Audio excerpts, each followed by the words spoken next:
Ben ritrovati lunedì mattina sul floor del New York Stock Exchange, gli operatori quindi al rientro dopo il fine settimana, sicuramente tantissime le indicazioni che arriveranno nei prossimi giorni, soprattutto dalle aziende americane. Ne parliamo con il mio ospite qui sul floor, come ogni lunedì, come vedete, Kenneth Polcari, che è Managing Director per ICAP Equities. Kenneth, thank you so much for being with us. Grazie a lei.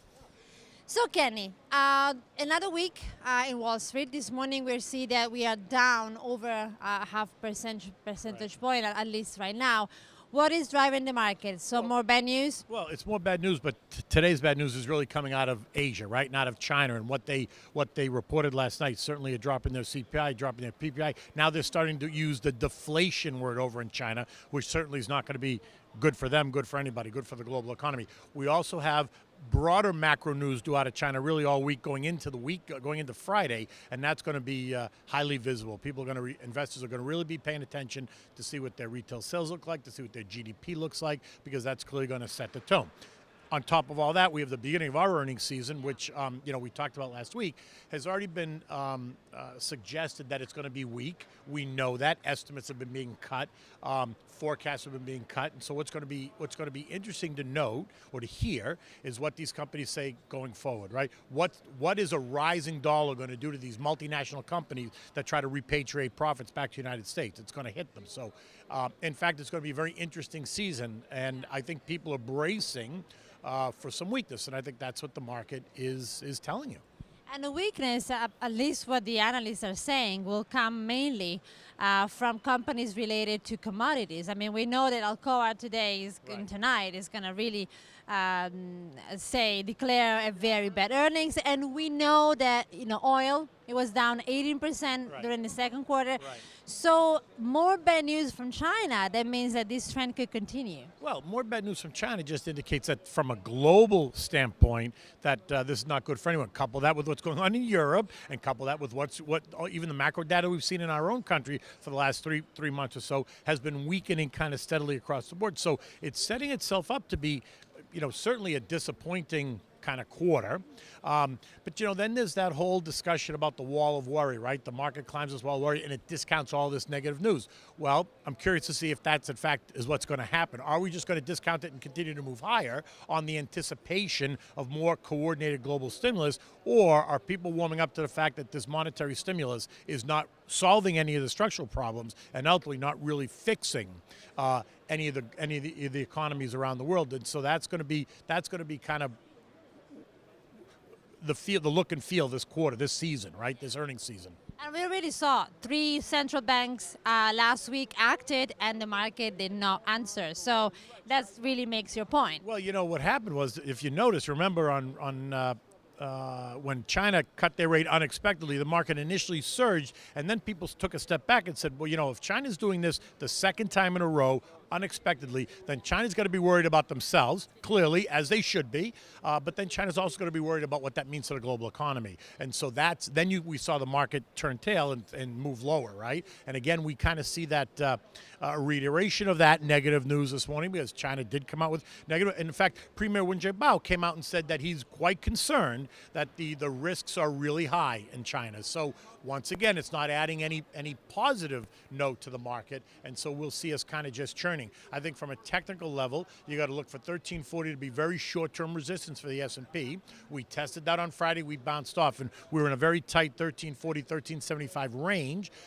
Today, it's going to be interesting to see if we hold 1340. We're right. We are on the future. We're right there at 1343. So we'll see as the day goes whether or not we're able to hold that. And then let's go back to the economic data here in the United States. We haven't seen much volume last week. It was a holiday week, but the news were pretty bad, not just for the market, of course, for the president and what is going to happen in November. Right. I mean, listen, it's a heavy load for him now, because now he's fighting not only his re-election campaign, but he's also fighting kind of this deteriorating economy. And today we'll see at 11:30 our time, he's going to come out now and call for an extension of the Bush tax cuts, at least for the middle class, going out for another year, because he now realizes that the situation is not getting any better, and he's got 3 or 4 months to go before the voters are going to go to the polls. And so it's going to be a very interesting time for him. This is actually, the truth is, on the other hand, it's a gift to the Republicans, and But what we've heard, and we heard it last week, is that Romney is unable to connect. He's unable to take these gifts and connect, and so he's got to really stand up and connect if he's going to make a real push.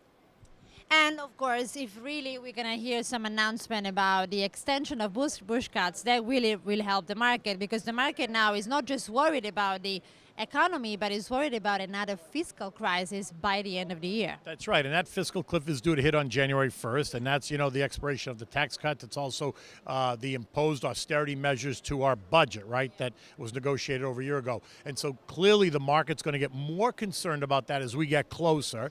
And you listen, it's summertime now. Most of the legislators are on their way back to their home states for summer vacation or to do the work that they do in the summertime in their own states. And so you're not going to get any news really out of Washington. And when they come back in September, they're all going to be focused on the election. So quite honestly, it's going to be nerve-wracking once again, the way it was last year when we had the debt ceiling debate, how they pushed it. Again, it was last summer. And the truth is, we're going to have another debt ceiling debate probably late September before the election. So Obama's got a lot on his plate, stuff that he didn't want to have on his plate, stuff he was hoping was not going to be on his plate. And in fact, he's got a plate full of it now. So it's going to be interesting to see how he deals with it.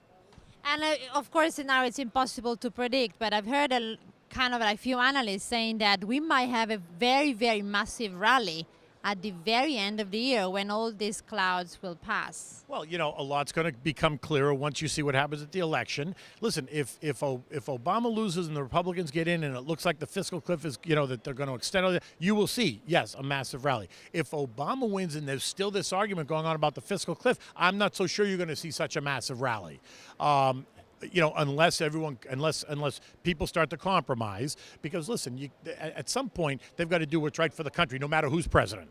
Whether it's a Democrat or Republican, the legislators, the elected leaders have to do what's right for the country. And so if they get that, if Obama wins and they fix the fiscal crisis and they extend the cuts and they do something about the, extend the tax cuts and they do something about the austerity measures, then you will see, I think you're right. I think you will see the market rally. But if there's still that uncertainty, no, I think we could be in for a rough time. So we need the right alignment. Yeah. Thank you very much, Kenny, for being with us. You're very welcome. Thanks for having me. E grazie a voi per l'attenzione, a domani.